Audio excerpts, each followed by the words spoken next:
Allah chose Muhammad sallallahu alaihi wasallam. So this is his choice.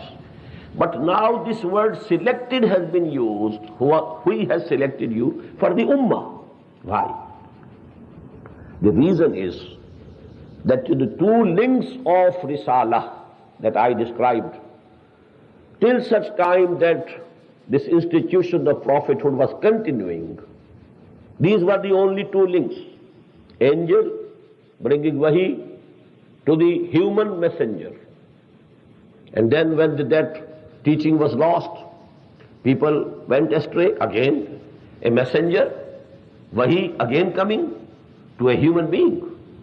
After Moses, so many messengers, so many prophets, till Hazrat Masih alayhi salatu wasalam. But you know, after this institution of Risalah, messengerhood of Allah, came to an end, final end, in the person of Muhammad sallallahu alayhi wasallam, a third link has been added to those two links of the chain of prophethood. This ummah has been attached, but because, well, the function of Risalah has to continue. To convey the message of Allah to humanity is to continue.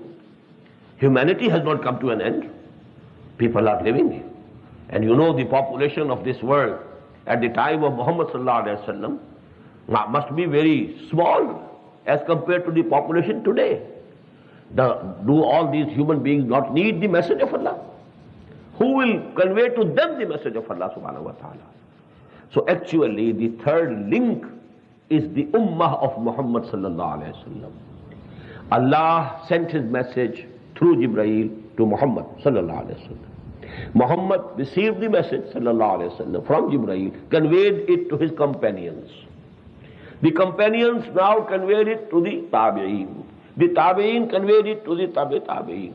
And it was declared to be the duty for the Muslim ummah to convey this message to the whole of humanity.